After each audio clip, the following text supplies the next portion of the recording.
So in the last class, we were discussing how we can go from a higher order group to a lower order group by using descent in symmetry and vice versa by using ascent in symmetry. And then there is a typically group subgroup relation, and how if there is a group subgroup relation between two point groups, the IR representations or irreducible representations of one point group are also related to another point group. So what is the physical significance of that relation, that correlation between the IR representations of two point groups? Is that if a property transforms as one IR representation in one group, then it will transform to its correlated IR representation in the subgroup, right? So, and we saw that we try to correlate D4H and C4V point group, and we saw that each IR representation in C4V correlated with two IR representations in D4H, because D4H had 10 IRs and C4V had 5 IRs. Now, let us see if we go one step down, what do we see? So, we were discussing that there might be a case where degeneracy is lifted. What do I mean by that? I mean that when I go from one point group to other, the degenerate representation in one point group may not remain as the same degenerate representation in subgroup. It may reduce further to two individual one-dimensional representations. So we will see that. So let us go further down. So let's start with lecture 41 today. So we'll start with C4V, writing C4V character table. So earlier we went from D4H to C4V. Now we will go one step down to C2V. Okay. So now for C4V, we know that there are symmetry operations which are E2C4, C2, 2 sigma V, and 2 sigma T, right? And the Mulliken symbols for IR representations are A1, A2, B1, B2, and E, right? So there are 5 classes, so 5 IRs are present. Now on this side, we will write the lower subgroup, which is C2V.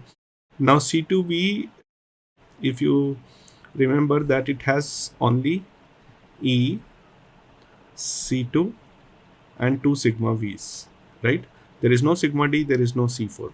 So we'll not be writing the characters under these ones where the cross is there, right? And then, okay, so let us write down these characters from C4V character table, okay? So we are writing in black from C4V character table, which is 1, 1, 1, okay? And then again it is 1, 1, minus 1. For B1, B2 also it is 1, 1, 1, and 1, 1, minus 1, and this is 2, minus 2, 0.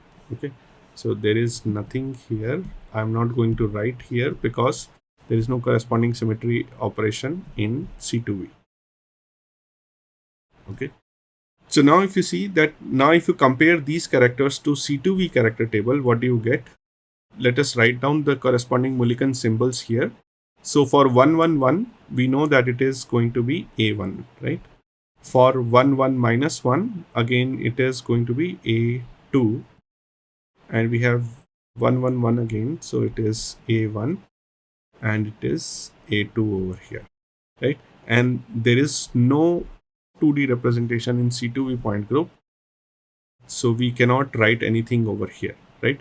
So now if you see, if we try to draw a correlation between C4V, let me use the black color for C4V. So if we try to draw this correlation between C4V and C2V, we see that A1, A2, B1, B2, E, and we have A1, A2, B1, B2, right? So now we know that A1 is correlated with A1, A2 is correlated with A2, B1 is correlated with A1, and B2 is correlated with A2, right? So we can see that here directly. Now there is no B1 and B2 in C2V are not correlated with anything in C4V so far to any of the 1D representation. Now, how do we find out what is E going to be represented under C2V point group? So how do we do that? It is not as straightforward, but it is not difficult also. So what do we do? So E representation, EIR representation is considered as a tau reducible under C2V point group, right? So once you do that, now the case is simple. So if you consider E as tau reducible, you can reduce it under C2V point group using reduction formula. So I will write down under C2V point group, tau E or tau reducible, which is nothing but E in C4V point group, reduces to B1 plus B2, right? This comes using reduction formula, which I'm not going to show how to do this calculation again. You must have done a lot of practice by now. Okay, so using reduction formula, we know that now E under C4V point group can be reduced to B1 plus B2. So that means now I can say that my E is correlated with B1 and B2. Okay, so now you see that B1 and B2 both are correlating with E. That means that my E representation is now, which was earlier degenerate in C4V, is now, so the we can say that the degeneracy is lifted now when we go from C4V to C2V. Okay, so we can say degeneracy of E representation is lifted when we go from C4V to C2V. So this is a very important point, that degeneracy is lifted, because now consider that any property, let us say that, okay, let us find out what is the basis set for E under C4V. Let me look at the character table and let's find out what is the basis under E. So for C4V, for E, the basis is XY. So XY jointly forms the basis. Now what happens here in case of C2V point group? So X forms the basis for B1 and Y forms the basis for B2. Okay. So now a property, let us say that the Px, Py orbitals were earlier degenerate in C4V point group.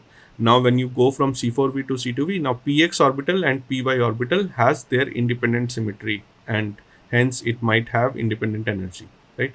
There can be accidental degeneracy, but that is a different case. But the property which is along x-axis and along y-axis are no longer have same symmetry criteria under C2V point group, which earlier had same symmetry because they were degenerate. They were bound to be degenerate, right? Because of symmetry. So that is a very, very important concept, that degeneracy can be lifted, and if you go from a higher order point group to a lower order point group. Okay. So now let's start with the actual reason why we started discussing ascent and descent in symmetry. So the reason was how to reducing representations of groups with infinite order. This was the reason why we started discussing this, right? So if you remember that we were discussing beryllium hydride case, right? And we had made these two arrows as two sigma bonds, and we made a tau reducible under d infinity h point group, right? So now the problem is, so this was a 2 cross 2 representation, right? So we could easily inspect that this is sigma g plus sigma u plus, right? This was obtained by inspection. Why it was obtained by inspection? Because if you notice that the reduction formula, let us write down the reduction formula. So reduction formula, AI is equal to 1 over h summation over all r chi AB and chi I r, right? So now if you see where this is the character for irreducible representation, this is the character for reducible representation under symmetry operation R, and this is summation over all R. And the important point here is that H is in denominator, which is the order of the group. Now if you have infinity order point group, then you will have infinity here to divide to, so the whole thing goes to 0. So that means you will not be able to calculate the coefficients for irreducible representations, as in what is the number of times a particular AI will come over, right? So this becomes difficult how to use it. So in case of 2 cross 2 representation, it was rather easy that by inspection we could do it. So let us assume that, let's say if we have a molecule X, Y, X, and now I am interested in some property which requires me to formulate 3 vectors XYZ, XYZ, XYZ at each atom. Okay, so I can have this requirement that this is my X1, Y1, Z1, X2, Y2, Z2, X3, Y3, Z3. Now this tau reducible will be 9 cross 9, right? So first of all, it is not straightforward to construct a tau reducible with 9 cross 9 if we have infinity order, right? Because with infinity order, the creation, so let's say if we have d infinity h over here, and we have e c infinity c v phi sigma v, sorry, this is phi, and so on, right? So it's not straightforward to create this tau reducible itself because it's 9 cross 9 order. What happens to each vector under these infinity order operations is not easy to calculate. So then forget about what is the, how do we reduce this to IR representation? That is even more troublesome. So then what happens, what you do here is, so you take this advantage of group subgroup relation and go to a lower point group, lower order point group. So the idea is to pretend the molecule has lower symmetry, lower order or finite order, but you have to choose such order so that it is subgroup of infinity order point group. Okay, finite order group symmetry. Now reduce the reducible representation to component IRs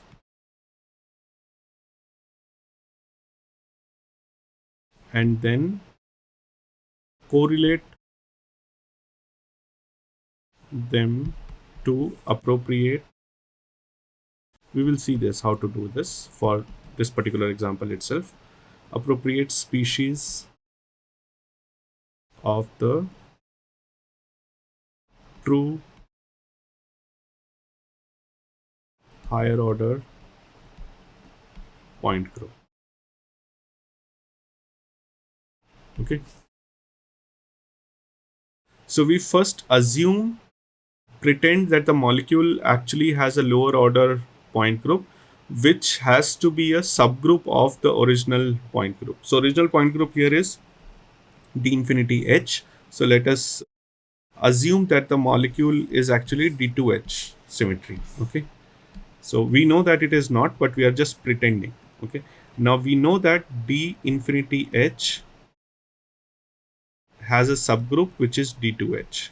That we can easily identify. Now it has to be d2h. So now create the tau reducible in d2h point group. Okay. So what is d2h? So let us list down the symmetry operations. So we have E, C2Z, C2Y, C2X, then we have I, sigma XY, sigma YZ, sigma ZX. That's all, right? Okay, and this is my tau reducible. And where are the vectors? The vectors are, if there are 3 atoms in linear molecule, these are my vectors.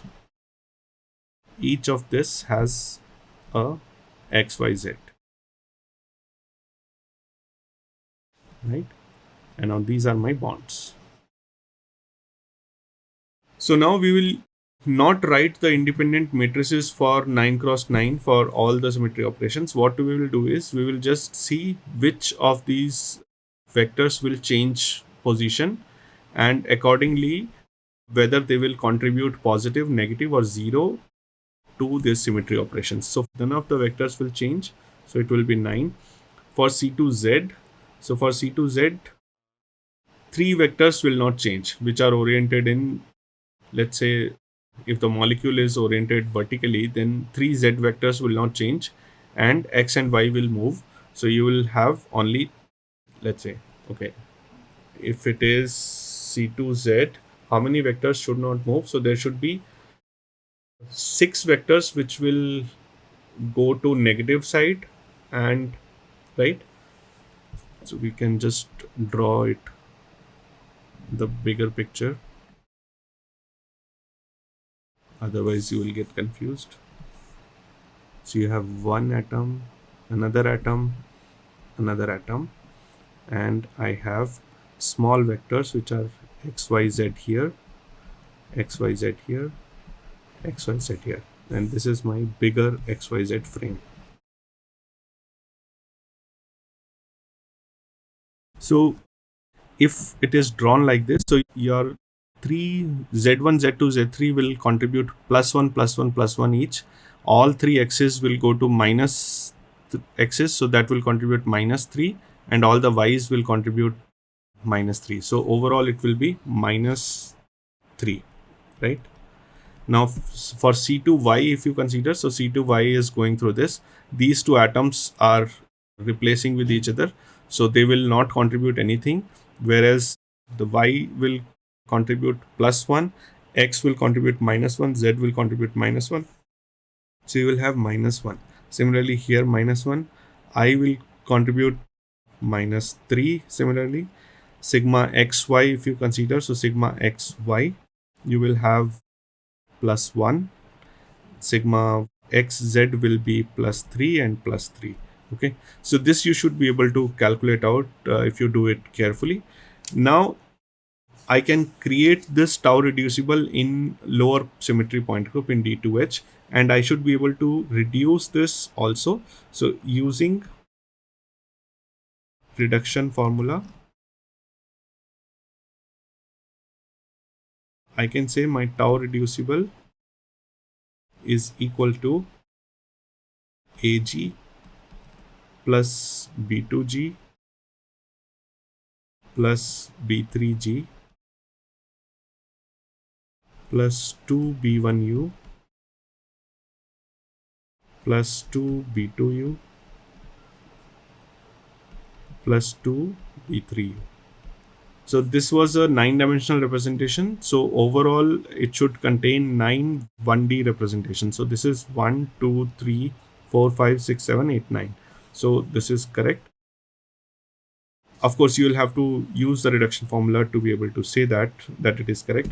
Now, how do we convert these into D infinity H Mulliken symbols, right? So we have to correlate all these IR representations under D2H to D infinity H. So what we have to do is we have to write, let us draw partial correlation table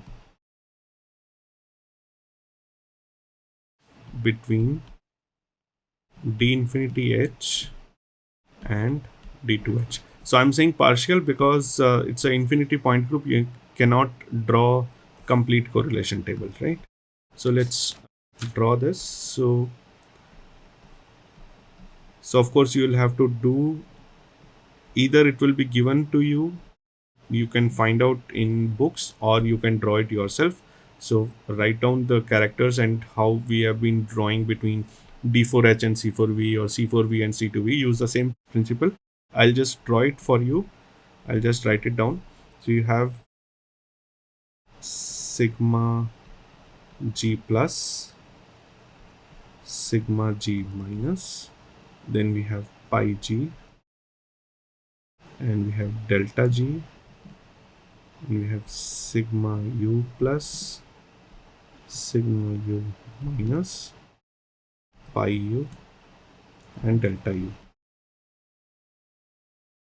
Now this one correlates to AG, then we have B1G, then you have B2G plus B3G, then you have AG plus B1G, B1U, this was AU, B2U plus B3U, and this is AU plus B1U. So now we know that our tau reducible was, let me go up, this is my tau reducible. So if I correlate back AG to the IR representation under D infinity H, so I have got sigma G plus, B2G and B3G together, it is pi G. So you have pi G. So now again you see that this is a 2D representation and these are two 1D representations, right? So there is a degeneracy which is being lifted when you go from D infinity H to D2H. Okay, so this is done. Now 2B1U and 2B2U. So what do we have here? Two of these, B1U, B2U and B3U. So B1U corresponds to sigma U plus, sigma U plus,